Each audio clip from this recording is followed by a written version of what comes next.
noon, a guilty plea from Atlantic City's mayor after he admits stealing tens of thousands of dollars. Now Mayor Frank Gilliam is looking at possible prison time. Good afternoon, everyone. I'm Jim Donovan. Janelle has the day off. Eyewitness News reporter Cleve Bryan was inside the courtroom for the guilty plea. He's live outside the federal courthouse in Camden. Good afternoon, Cleve. Good afternoon. We don't know when Mayor Frank Gilliam will walk out these doors, but his court appearance wrapped up about an hour ago.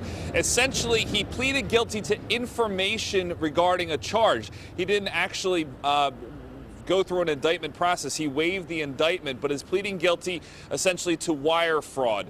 The case dates back to about December last year when federal authorities raided his home in December of 2018. They found more than $40,000, and they've been working on the case, building that toward that wire fraud charge. They say that back in 2011, he started a nonprofit basketball team called the AC Stars basketball team. From 2013 to 2018, which is including the time he was mayor, he started taking donations and using that money, the authorities say, on his own personal expenses, not using it for its intended purpose, which was a youth basketball program. So the charge that was brought forward today, that we saw some of the details from, essentially says that he took these donations, and several times it included transactions that went across state, which would indicate why this is a federal case, federal wire fraud charge.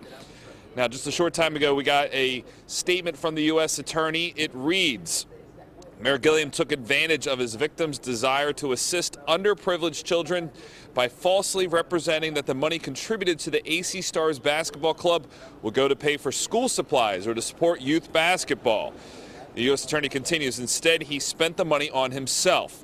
When a public official like Gilliam abuses either a public or a private trust to commit a fraud, this office and our agency partners will investigate and prosecute that official. The people of New Jersey are entitled to better. Now, the mayor has not spoken since going through court right now this morning, but his attorneys did release a statement. That reads in part, Mr. Gilliam, who is a lifelong resident of Atlantic City, has admitted his wrongful conduct, is accepting responsibility for his actions, and is genuinely remorseful. That statement goes on to say that he has paid back in restitution more than half of the money, but that is a little bit misleading because more than $40,000 that his attorneys claiming that they paid back were actually seized and are being held to pay back the victims in this case. We don't know exactly how many people contributed to the AC Stars basketball club. They say more than 10 people are victims in this case. We will hopefully find out when that money will be distributed, but as of now, it is still being held until sentencing, which is scheduled for sometime in January. I have reached out to the president of the Atlantic City Council. He's on standby today. He's not sure exactly if the mayor will resign, if he will be sworn on. Atlantic City has been through this before. Mayor Bob Levy resigned about, 10, 15 years ago, and the Atlantic City council president at that time had to be sworn in, so they know the process.